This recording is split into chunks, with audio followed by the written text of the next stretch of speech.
Avi Meyer's Northtown Neighborhood News Magazine, a presentation of Sonny Hirsch and myself. Dial us up on the web at ntnm.org. Over 1,000 videos available, over 300,000 watched. Thank you so much.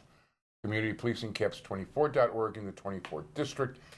Sonny Hirsch, in his spare time, is chairman of the District Advisory Committee of the 24th District. Get ready for National Night Out, which is Tuesday, August 4th. You never know what kind of guests you're going to get sometimes. I mean, trying to have a public presence, and, from the TV show and from Jewish Chicago, not to mention Facebook, which is a great source of things, or one of your previous guests.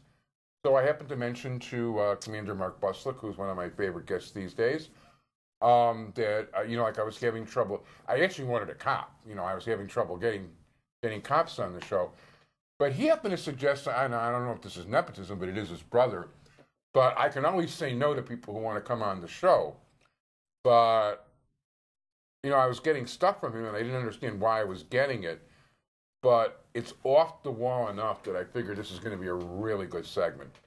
So I'd like to introduce you to a professor of Shakespeare at UIC and an author of such noted things like Ahmed and the Atomic Matzo Balls, and the premise is unreal. It's really cool, I got to tell you.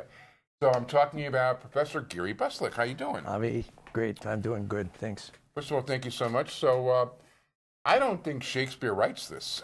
Well, he would if he were here today. 450 years later, that's probably what he would like. And, they'd have a Ahmed Theater at Navy Pier instead of Shakespeare Theater. By the way, Sonny's a big Shakespeare fan, and he used to go to Stratford every year with his wife for their vacations. Stratford in England or Canada? No. Oh, yeah. Yeah. Well, he's got to drive everywhere. Welcome to the club. And Navy Pier, what about Navy Pier? You get down there? That's fabulous, isn't it? Yeah.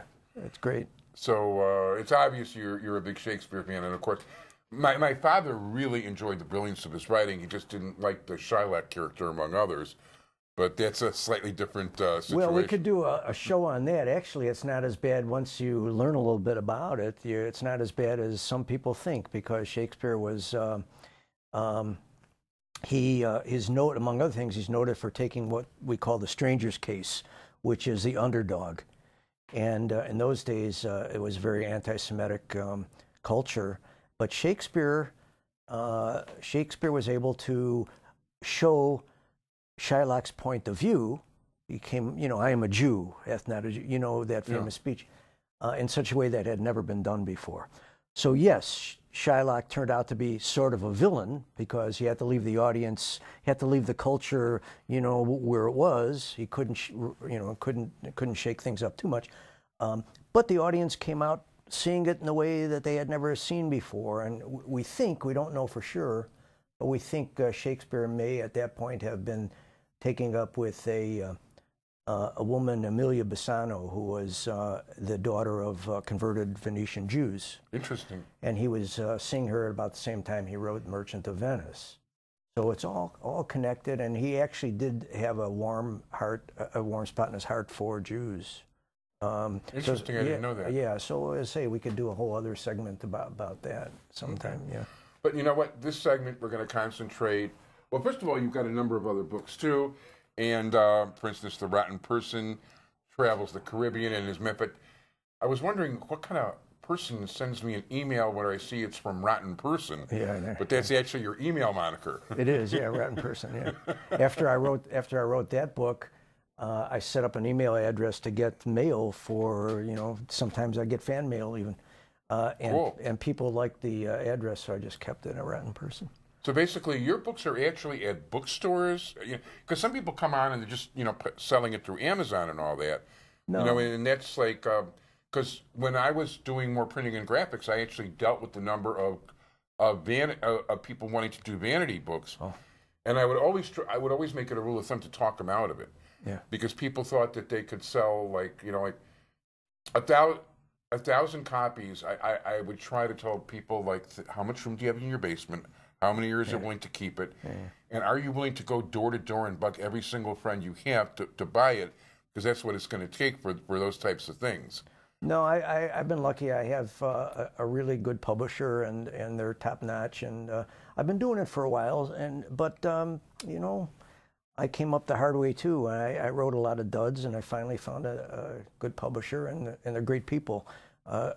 Traveler's Tales in California. Cool. And they're terrific people, terrific guys. So, Ahmed and the Atomic Matzo Balls. Yeah. Why don't you tell us a little bit about it? It's a comic novel. It's about a group of international despots who, including the president of Iran, Venezuela, Cuba, and they get together and conspire to destroy America, but they can't bring in a regular nuclear weapon. That would be too clumsy. So they come up with the idea. I don't want to be a spoiler. I'm not going to spoil the ending. Yeah. But they come up with the idea of creating radioactive matzo balls. And by smuggling them into Miami Beach, this is their way to create havoc. And they conspire with some local American far-left disaffected communists. And they're bungling idiots, all of them. So they all, once they get here, the plot goes awry in 10 different directions, and finally it all comes together, but not in the way they expect. So that's the premise. Don't ask me even how I thought of it, because I don't remember. Probably in the shower one day. Yeah. Yeah, as a matter of fact, I always thought I was going to start writing books when I was 40, and actually I am working on a book now, but if whatever comes out, we'll see about that. Yeah. But you know, let me ask you, because Shakespeare is more of a serious thing. Is this like, okay, let's shrug off the serious and do something off the wall here? Well, yeah. I mean, I've written serious things. I just finished writing. By the way, it's not out yet, but I just finished writing a mystery novel set in Shakespeare's day, and there's not a funny bone in that whole novel. But comedy stuff I've been writing since for a long time. And it's just in my blood, and you know, it's the old Jewish comedian stuff, I guess. So there's a lot of us there. Yeah, but Shakespeare is my academic first love, and that's what I teach at UIC. You know, and I enjoy doing that. I've been studying Shakespeare since high school. Wow. And so I'm privileged to teach, and UIC is a terrific. I can only speak for the English department, but it's a terrific place to work, great people, and they leave me alone, and I love teaching Shakespeare, and I don't know if I convert any non-Shakespeare people to Shakespeare people, but once in a while I like to think I do, you know, and I demystify Shakespeare, because by the time when the students get to me, they're deer in the headlights. They're usually terrified. And maybe they've had some small exposure to Shakespeare in high school or beginning college, and they're intimidated. So what I try to do is, it's undergraduate, it's not graduate class.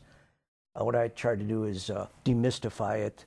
We show movies, I explain I interpret some of the otherwise difficult language.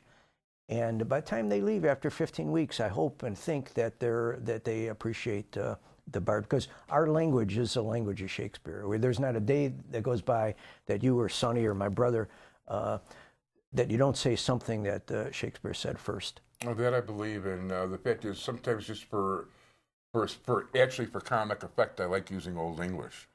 So it's actually considered modern English, early modern English, but it's difficult. It's difficult to read. You know, I see my students struggle reading it, but if you see it in context, like at Shakespeare Theater, or you see the movies, even the original language, it's very easy to understand, surprisingly easy to understand, because it's in context. Huh? Anyway, at this point, we're out of time. Ahmed and the Atomic Matzo Balls. What I've read so far, I'll tell you, it's pretty cool. And Thanks. If those of you guys a little off the wall, or it's well written, then no question he knows what he's doing. Gary Buslik, author, thank you so much for being here. Thanks, Avi. Thanks for having me.